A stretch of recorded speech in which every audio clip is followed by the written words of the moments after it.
Test 6. You will hear a number of different recordings, and you will have to answer questions on what you hear. There will be time for you to read the instructions and questions, and you will have a chance to check your work. All the recordings will be played once only. The test is in 4 sections. At the end of the test, you will be given 10 minutes to transfer your answers to an answer sheet. Now turn to Section 1. Section 1. You will hear a conversation between an agent from City House Services and a customer who wants to have her house cleaned. First, you have some time to look at questions 1 to 4.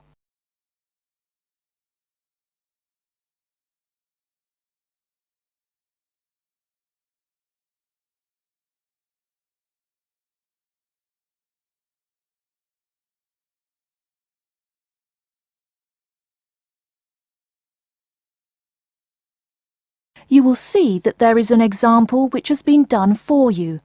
On this occasion only, the conversation relating to this will be played first.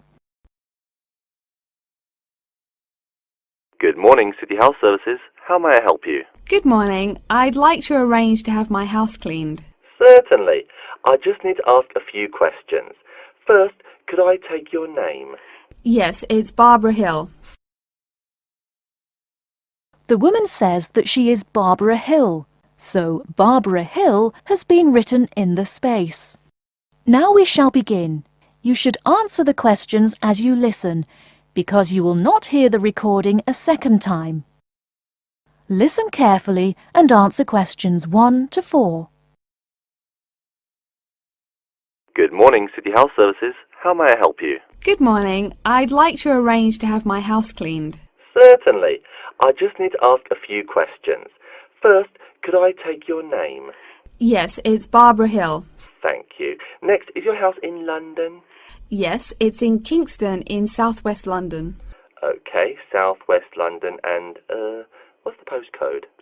SW105. And what is the square footage and what rooms will be cleaning? The whole house is 268 square feet, and there is no need to clean all the rooms. I only want to have my bedrooms cleaned. Okay.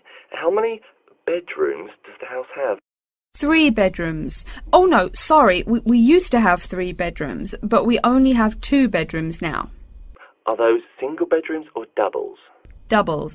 Fine, 2 doubles. There's one more room which needs cleaning. It was used as a bedroom before, and now we have converted it into an office. I understand. 3 rooms have got to be cleaned. And are all of those rooms upstairs? Yes. Then downstairs we have a kitchen diner, conservatory and lounge. The kitchen diner is quite large and has the usual equipment: cooker with oven, refrigerator, cupboards and worktops.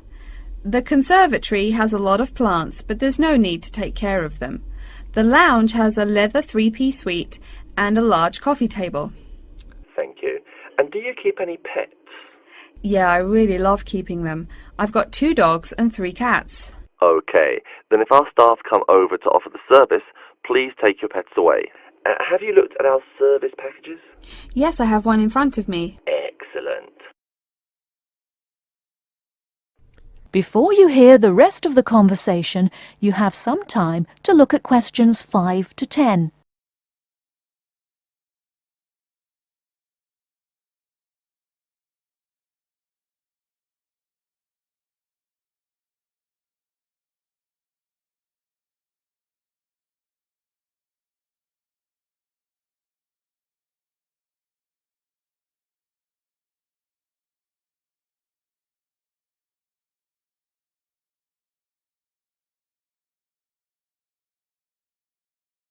Now listen and answer questions 5 to 10. Any extra services you need? Switching bed linen, work in the garden, clean the glass in the conservatory, that kind of thing? No. Actually, replacing the bed linen, yeah, that would be good. No problem. I'll just make a note of that. How about curtains, mats and carpets? What would you like us to do with those items? The curtains. I'll have to think about that.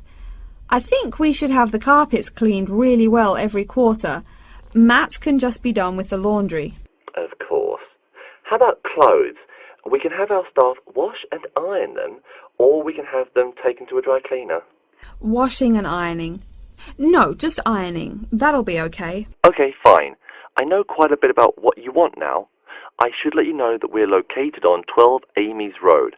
That's Amyes. And we work on from Monday to Sunday except Tuesday and Wednesday. Could you let me know when is convenient for you? Next Friday. No. Oh, that's no good.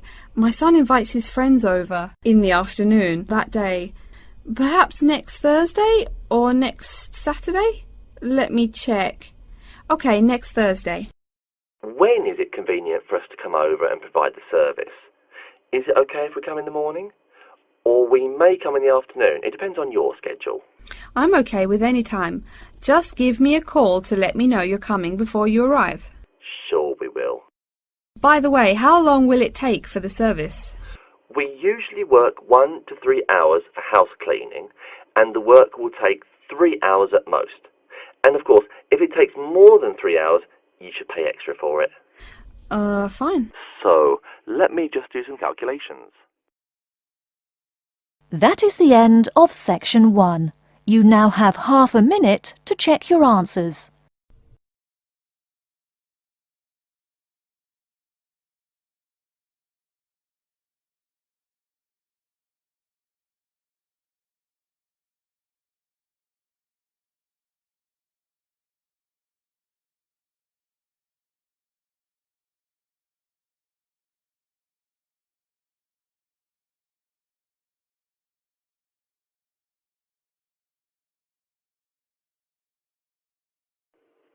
Now turn to section 2.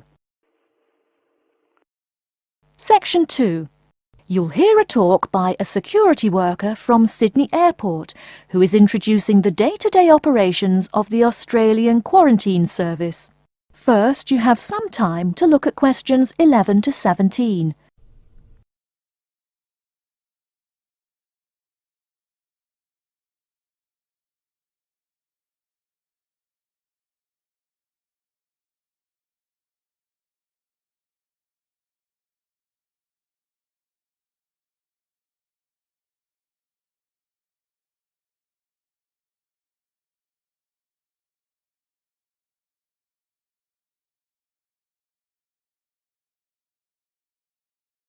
Now, listen carefully and answer questions 11 to 17. Hi everyone and welcome to Sydney Airport. Today I'll be giving you the inside information on the day-to-day operations of the Australian Quarantine Service here. We hope to provide you with a better understanding of why such heavy security regulations are necessary by educating you on how we operate and why we do the things we do. We're not here to try to persuade you to fly through Sydney Airport, though we hope you'll find your experience relatively stress-free and comfortable. First things first, our personnel. Can anyone guess how many people work at Sydney Airport? We have 200 alone working in Terminal 2, so can you guess how many in the whole airport? I heard someone say 360. That's getting closer. What? Did someone say 2,000? That's way too high. Sydney Airport actually employs 440 people. A lot, right? And about half of those employees work in security-related matters. Moving on to our not-so-human employees, let's come and see our favourite pooch, Milton. Milton is our best drug-sniffing dog on the force. He's friendly to most people. You can even come pet him at the end of our tour. Burnouts, beware though. He'll find everything. Notice that even though there are so many of us around him, Milton stays quite calm. This is the precise reason he was chosen for the job. Dogs that are chosen are not predisposed to sniff out different narcotics. That's something we teach them already. So here's a part of the airport most people never notice, the cargo transport terminal. This is where packages are shipped to and from. Normally we ship around 4,400 packages per month. In this airport alone, over 52,000 packages were shipped in and out over the past year. We ship to and from 170 different countries. Not bad, eh? Probably it will go up to over 72,000 packages this year. And despite over 100 flights in and out of here daily, the number of lost or delayed packages is impressively low. If you send your package through here, rest assured we'll get it where it's going. Let's move on to the area most of us are familiar with, the passenger terminals. In order to be allowed into this area, you must pass through security with your ticket and, if you're travelling internationally, your passport. If you're travelling domestically, you just need a legal form of ID. If you don't have those, you will not be allowed to pass through security and board your flight. During the security scan, your carry-on items will be checked for dangerous items such as weapons, sharp objects and liquids that exceed our specified limit. If you attempt to pass any of the prohibited items on this list posted at the entrance, you are still allowed to board the plane, but you'll be given a warning and your item will be confiscated. Don't worry, we will not arrest you for having too much shampoo in your bag or anything like that. We also search your carry-ons and parcels for any perishable items. We prohibit the transportation of local vegetation and prohibit parcels containing any insects in them. You may or may not have learnt about this in biology class, but when some plants are introduced to a new environment, they spread wildly and wipe out the current species around it. It is important to control the introduction of new plants into an ecosystem, so we must prohibit the transport of any fertile seeds. So what happens to parcels containing possibly suspicious items? It's of course something we do not take lightly here. If an object passes through the scanner that appears suspicious in any way, it is separated out for manual search by a member of our trained security personnel. If an illegal plant or simple sharp object like a pocket knife is found, it is simply disposed of in our biohazard waste containers, and the package itself is returned to the sender, or passenger if it is for a passenger flight. More serious weapons are reported to higher authorities for investigation. Before you hear the rest of the talk, you have some time to look at questions 18 to 20.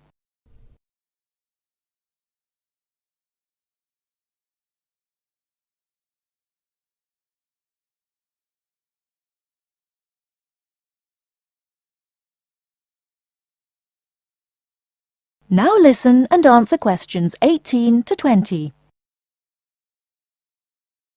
As far as parcel security, the material of the parcel is important. For shipped goods, the most common material used and the most widely accepted is paper. Make sure it is packed sturdy enough with no rips or tears. We've definitely had packages rip open before due to haphazard packing. A more common problem, though, is the package labels. When an item does not make it to the right place, this is the most common reason. The label may not be in the right place or marked clearly enough. If you're receiving any items from abroad that must be declared, please remember our guidelines in order to ensure the timely delivery of your item. Make sure it is packed correctly, and we ask that you notify customs between 2 and 10 days within the item's scheduled arrival date. OK, before we move on, are there any questions? That is the end of section 2. You now have half a minute to check your answers.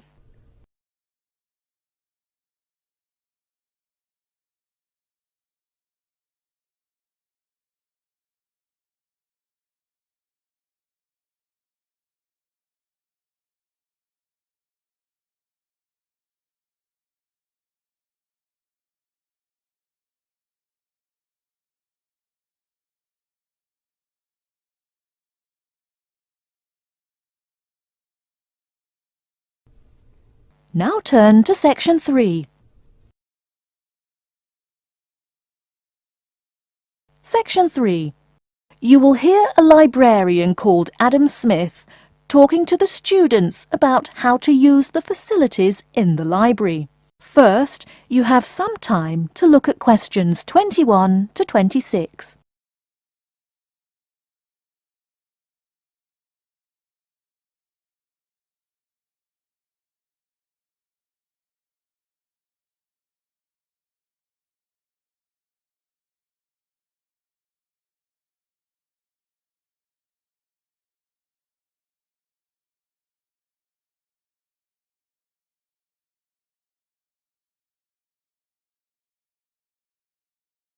Now listen carefully and answer questions 21 to 26. Welcome. Please come in and gather over here around the tables. My name is Adam Smith, and I'm the librarian here. I'll show you around today and explain how to use these facilities. Hopefully, when I'm done with it, you'll know the ropes. And please feel free to let me know of any questions or concerns that you may have. Now we're at the gate of the library. Upon entering into the door, you'll find that the restrooms are on your left-hand side, and opposite them is a photocopy room. Many of you are wondering about the check-in and check-out process. What you have to do is go to the circulation desk, which is to the east of the photocopy room. The reading room is a really large area in the center of the library, just to the north of the circulation desk. I'm sure you won't miss it. If you're here to do research, this is where you should bring books to look through. However, if you're here to do any group projects or other interactive activities, I advise you to use one of the study rooms, which are just to the east of the reading room. Moving on to the southeast corner, we have the periodicals section, just next to the study rooms. We have a collection of different newspapers and magazines in this section. You can get last week's weather reports, or all the top stories 5 years ago. Our periodicals can be traced back 20 years to the time when our school library was built. Our first question. Yes. Can we check out magazines from the library? I'm sorry, but you cannot take any periodicals out of the library. You're welcome to read them for as long as you want while you're here, but you cannot check them out. I wonder if there is any place where we can get some food in the library. Do we have a store here? Of course. The Food Service Center is just meters away from the study rooms. It's on the northeast corner as you look at the map. The Food Service Center offers different kinds of snacks, though it's not big. Well, moving on along to the west, you will find the Video Resource Center on your right hand. We have educational videos and documentaries, as well as major motion pictures. We ask that you pay attention to the tag on the video that you pick up, as many of our documentaries are for on-site viewing only and may not be taken out of the library. To the west of the Video Resource Center is our satellite TV station. Here we stream the news from Channel 19 for most of the day. How many channels does it have? It does have nearly 200 channels, but we generally will give top priority to channels with some big events, like presidential addresses or other breaking news. During the coverage of the presidential debate, students will take a break from studying and flock to watch it. Last, but perhaps most important, is the inquiry desk. It's just on the left-hand side when you walk into the library, so it's impossible to miss it. If you have any questions about how to use equipment or where to find something, come and ask the assistant. Don't be shy, because that's what they're here for. Before you hear the rest of the talk, you have some time to look at questions 27 to 30.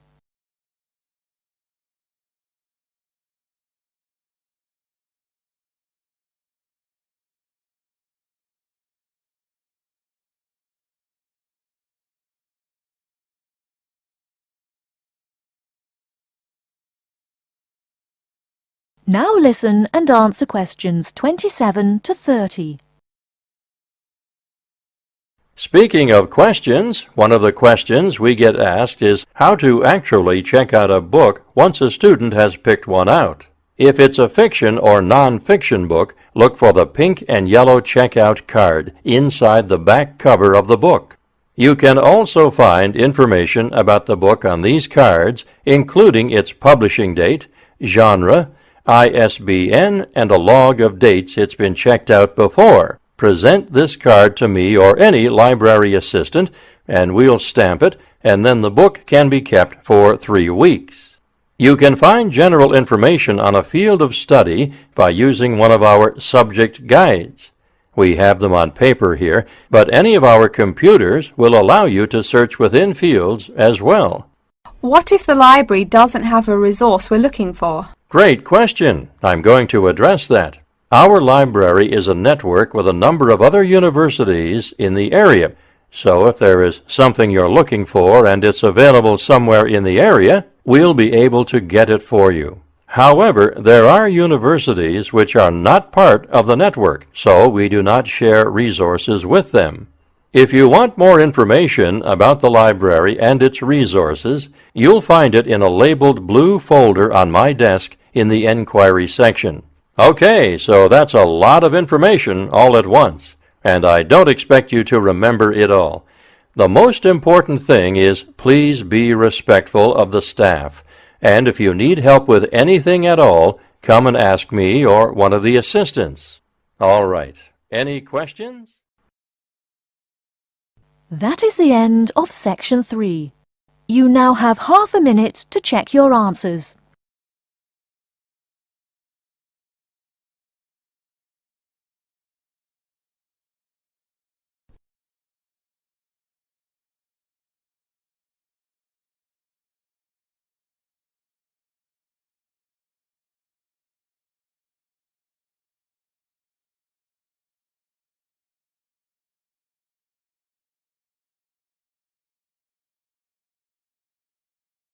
Now turn to Section 4.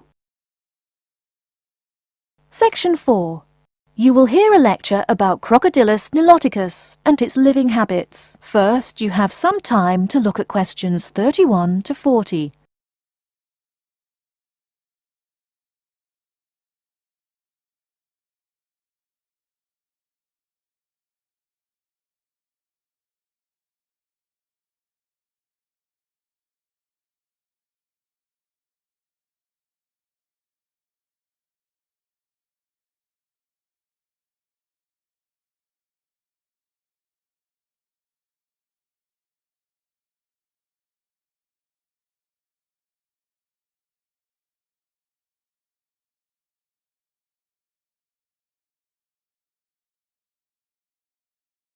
Now listen carefully and answer questions 31 to 40. Good morning. Today we will continue our study of Crocodylus niloticus by talking about its living habits. We've already discussed the evolutionary attributes that set it apart from its crocodile relatives. Does everyone remember that? Yes, it has an extremely narrow snout and 3 or 4 rows of protective scales on its back, as compared to 2 rows on other members of the Crocodylus genus.